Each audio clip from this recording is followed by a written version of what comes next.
Emily Carter slammed both hands against the Please, cold doctor, hospital just counter. tell me where he is. Her breathing ragged I need to as see him tears right streamed now. uncontrollably down her face. There has to be a mistake.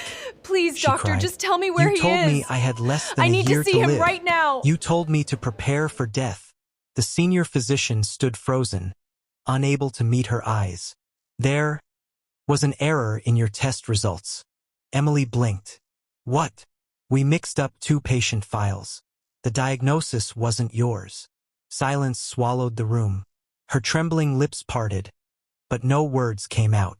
The doctor continued cautiously. We've repeated every examination.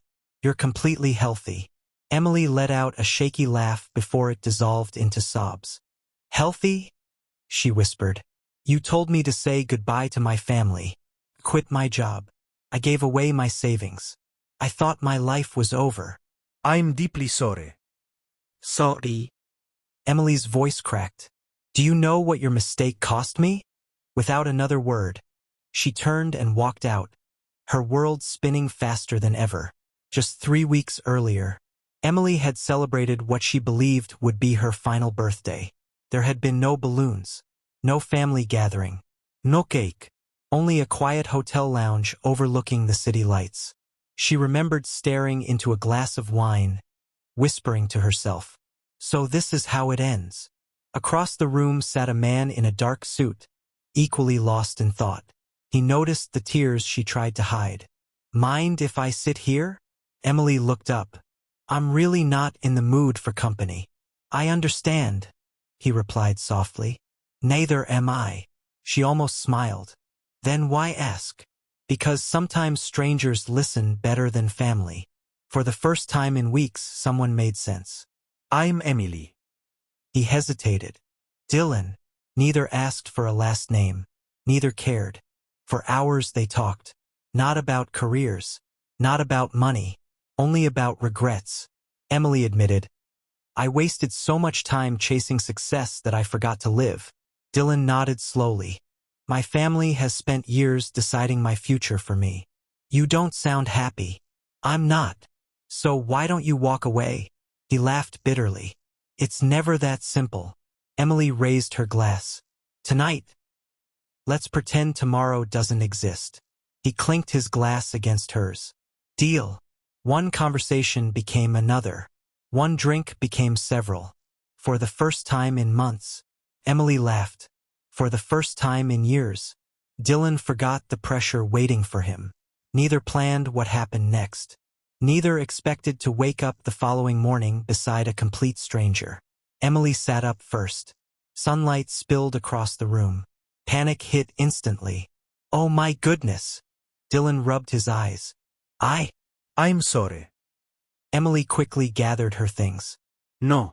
Don't apologize. I don't even know your last name. She forced a smile.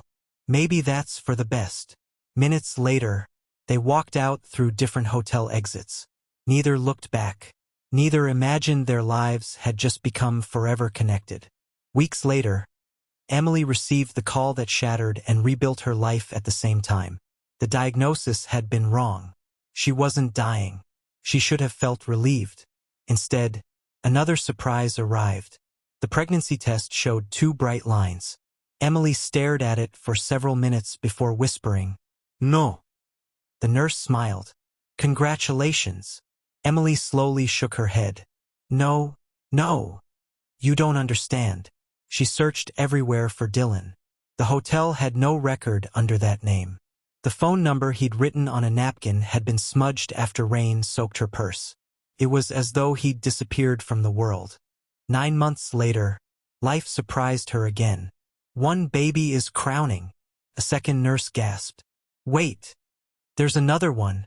Emily screamed through another contraction. What do you mean another one? Minutes later, another cry echoed. Then another. Then another. The delivery room became absolute chaos. Finally, the exhausted doctor laughed. I've delivered babies for 30 years, but never quite like this. Emily barely had enough strength to speak. How many? The doctor smiled. 5. Emily's eyes widened. 5. You have 5 beautiful babies. Fresh tears rolled down her cheeks. They're all mine. They're all healthy. Emily looked toward the tiny bassinets lined beside one another. I thought I was preparing for death. Instead, life had handed her 5 reasons to keep living. 6 years passed. Every morning began exactly the same. Mom, Ethan took my cereal. I did not. Lily keeps correcting my homework. Because you solved it wrong. Noah hacked the coffee machine again. I was improving it. Grace sighed dramatically. Can everyone please stop yelling? Little Mason calmly continued reading a thick chess strategy book without even looking up. Emily walked into the kitchen carrying laundry. Can someone explain why my toaster is suddenly talking? Noah smiled proudly. I gave it artificial intelligence. It keeps complimenting people. The toaster cheerfully announced. Emily, you look wonderful today. She couldn't help laughing. I appreciate the confidence boost. Despite the laughter, money was running out. Emily worked freelance architectural jobs late into every night. Bills covered the dining table. Rent, utilities, school supplies, medical insurance. 5 growing children. Every dollar disappeared before it even arrived. One afternoon, 5 acceptance letters changed everything.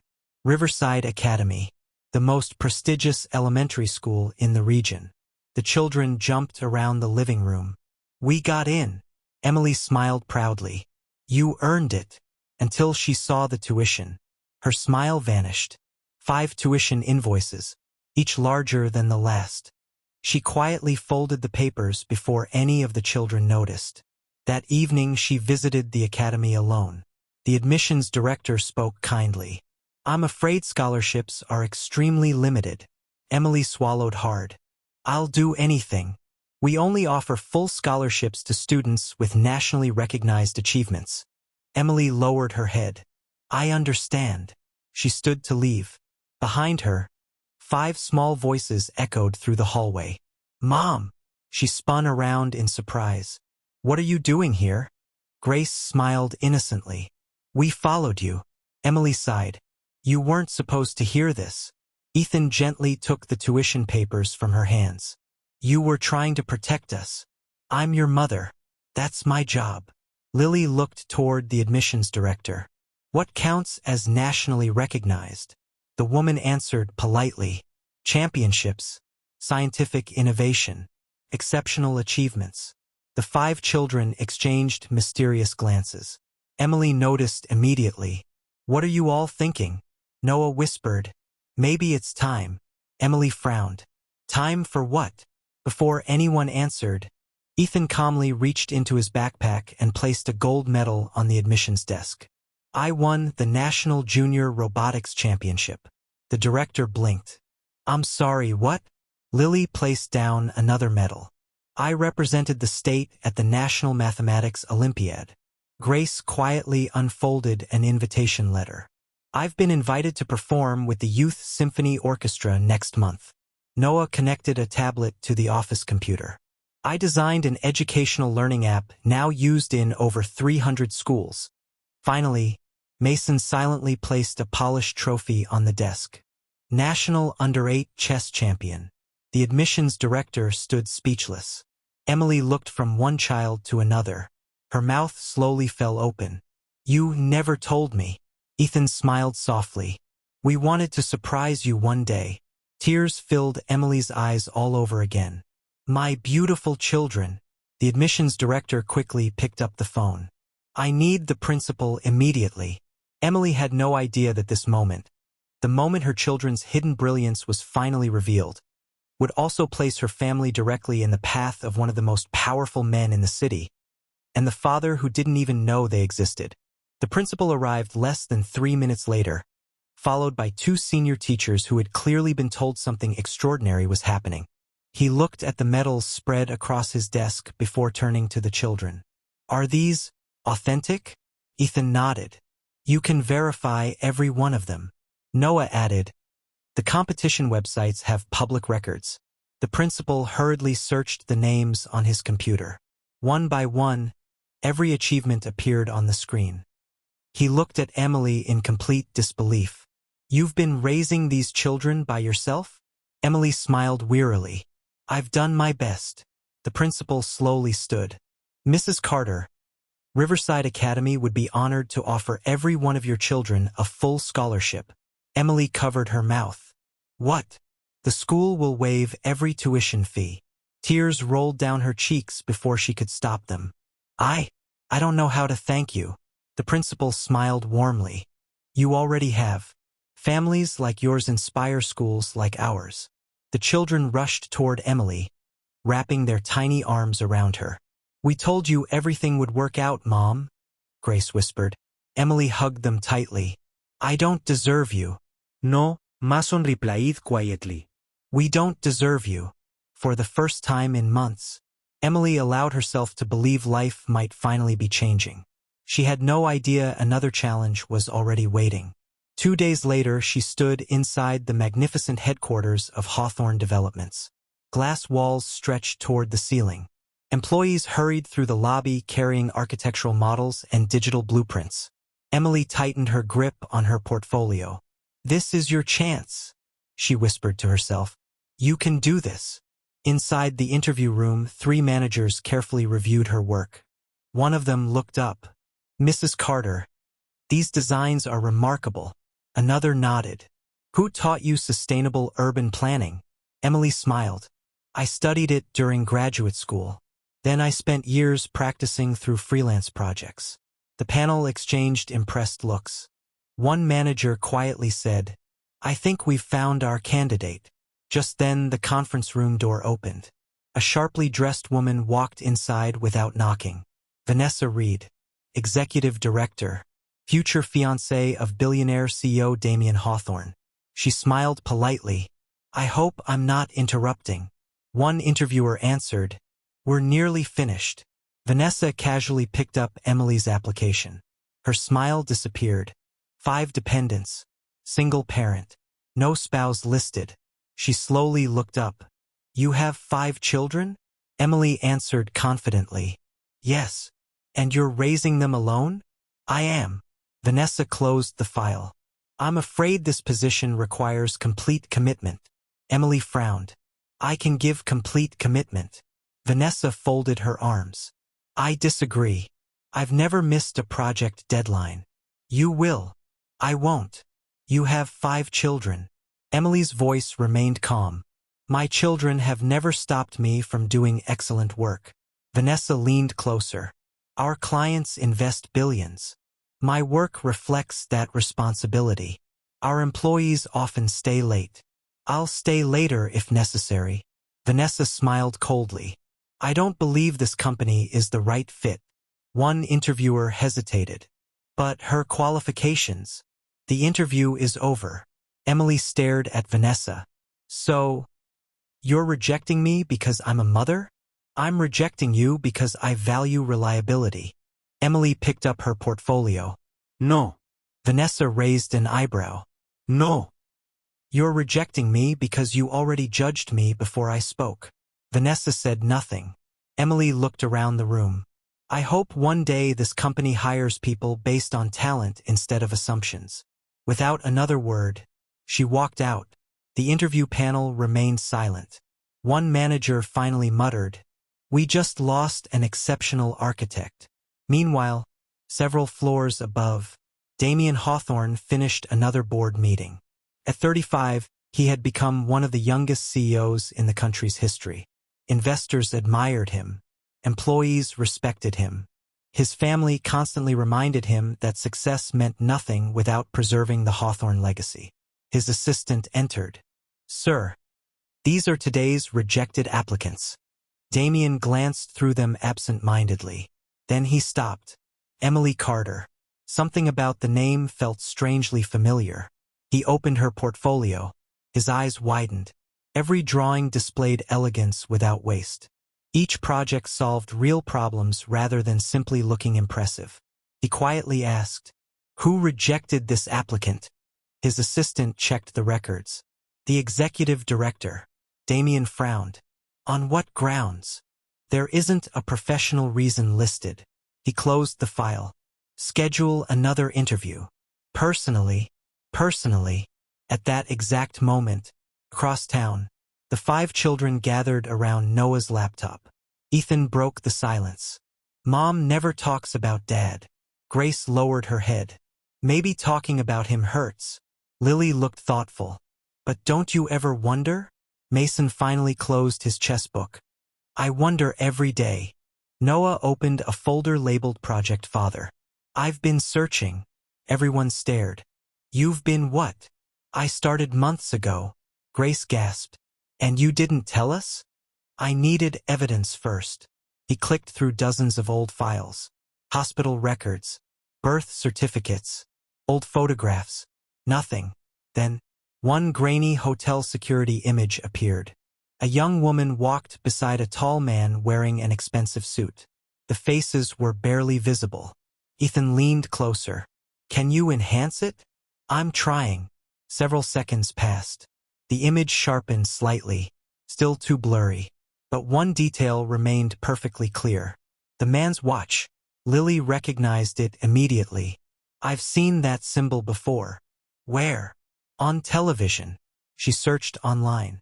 Within moments, dozens of news articles appeared. The watch wasn't sold publicly. It was a limited commemorative edition gifted only to senior executives of Hawthorne Holdings. The room fell completely silent.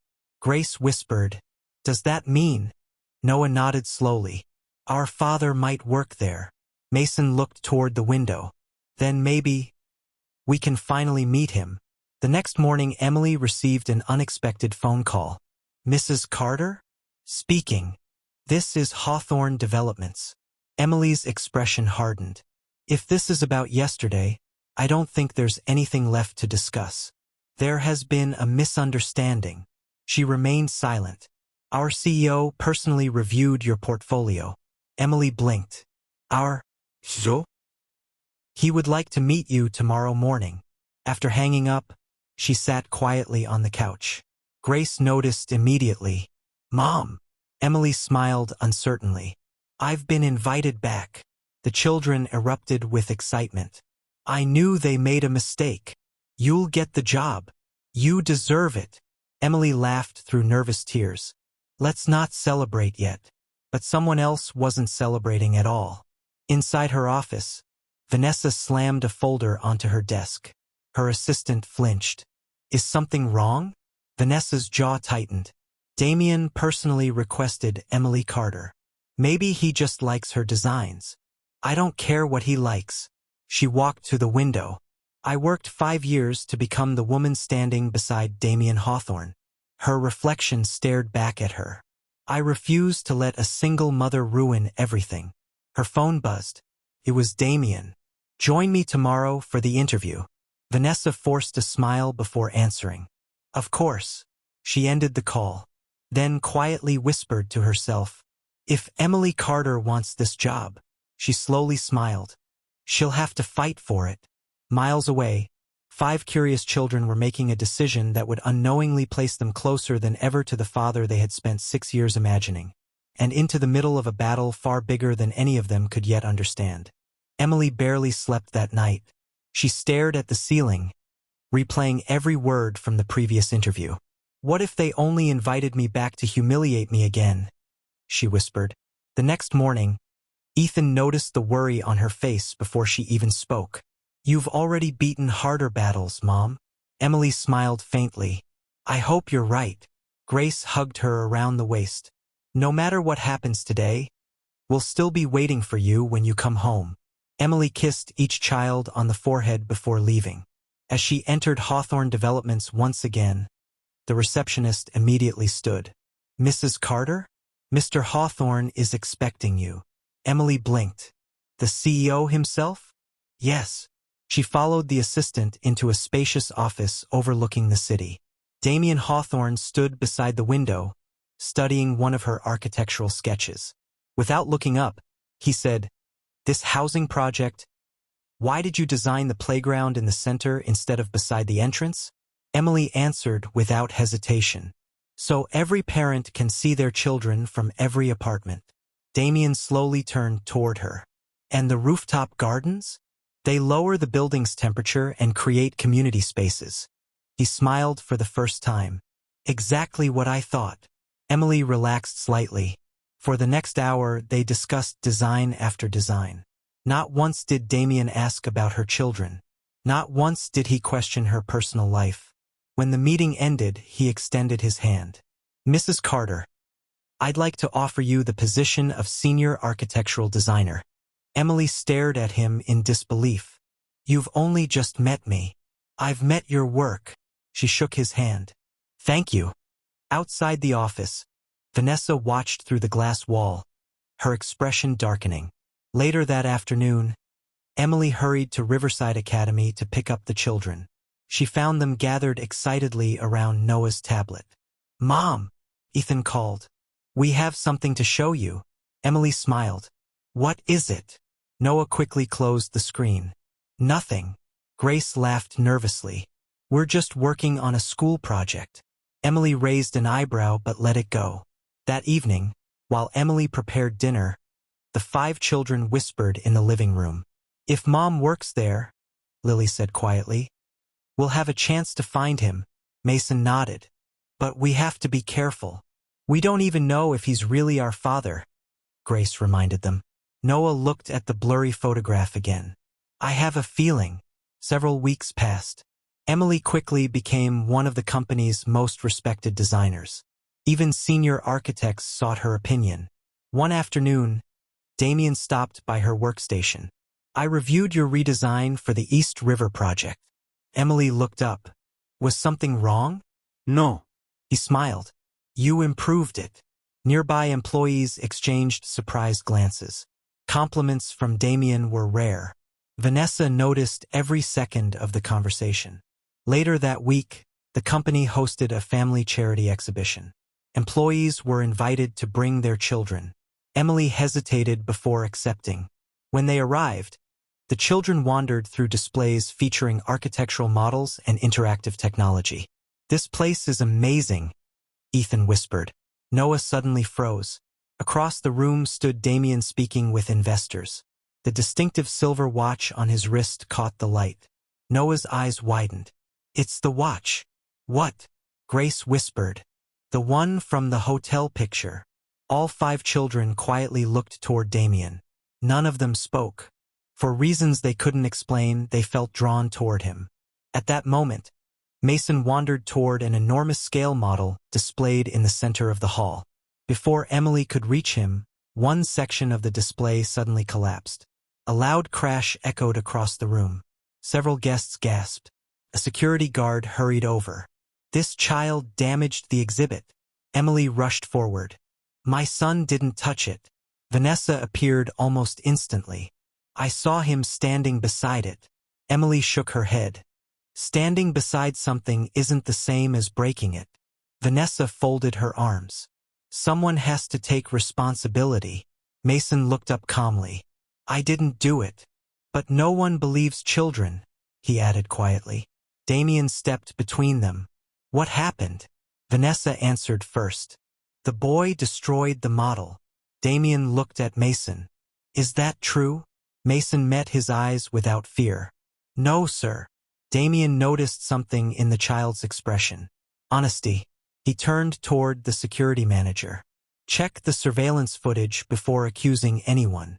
Minutes later, the video played on a large monitor. It showed another guest accidentally striking the display while backing away during a phone call. The model collapsed before Mason ever reached it. Silence filled the room. Damien looked at Vanessa. You said you witnessed the entire incident. She struggled to answer. I thought I did. You thought wrong. He turned to Emily. I'm sorry your family was embarrassed. Emily nodded gratefully. Thank you for checking the facts. As the guests slowly returned to their conversations, Damien found himself watching the 5 children laugh together. Something stirred inside him. A strange familiarity he couldn't explain. Later that evening, after everyone had gone home, Damien remained alone in his office. He opened an old storage box while searching for company documents. Inside was a small leather notebook he hadn't touched in years. A folded hotel receipt slipped onto the desk. He unfolded it. The date immediately caught his attention. It was the same weekend he had disappeared from his family's arranged engagement celebrations. His heart began racing. A memory surfaced. A woman laughing through tears. Promise to forget tomorrow. A name. Emily. He whispered it aloud. Emily. The next morning, he asked Emily if they could speak privately. She entered his office, puzzled. Did I make a mistake on the new project? He slowly shook his head. Were you ever at the Grand Crescent Hotel 6 years ago? Emily froze. Her face lost all color. How do you know that? I think I was there too. Tears filled her eyes almost instantly. You? Damien nodded slowly. I used a different name. Emily covered her mouth. I searched for you. I know. I couldn't find you. I'm sorry. For a long moment, neither spoke. Finally, Damien said softly, if what I'm beginning to understand is true, then you've carried an unimaginable burden by yourself. Emily's voice trembled. I never wanted anything from you. I know. I thought you deserved a chance to live your own life. Damien looked down, emotion filling his voice. And you never got the chance to tell me I had 5 incredible children. Unknown to them, 5 small figures stood just outside the partially open office door. Grace quietly wiped away tears. Ethan smiled through watery eyes. Mason whispered, We found him. Damien opened the door and saw them standing there. For a moment, no one moved. Then Grace slowly walked forward. Are you really our dad? Damien knelt until he was eye level with the children. His voice broke. If you'll let me be. One by one, the children wrapped their arms around him. Emily watched through tears as the family she had never imagined finally stood together. Months later, Riverside Academy unveiled a new science and innovation center designed by Emily and funded by Hawthorne Developments. The 5 children proudly cut the ceremonial ribbon while Damien and Emily applauded from the front row. Harold Hawthorne, once concerned only with reputation, quietly admitted to his son, those children have already taught this family more about character than wealth ever could. As the ceremony ended, Emily looked at the people surrounding her and smiled. The woman who once believed she had only months left to live now had a future she never dared imagine. A loving family, meaningful work, and 5 extraordinary children who had transformed not only her world, but everyone fortunate enough to know them. If you enjoyed the story, don't forget to like the video, subscribe to the channel for more heartwarming stories, and share your thoughts in the comments. Tell us, if you were in Emily's position, would you have searched longer for the mysterious stranger? Or would you have chosen to raise the children on your own? We'd love to read your answers. Until next time, thank you for watching.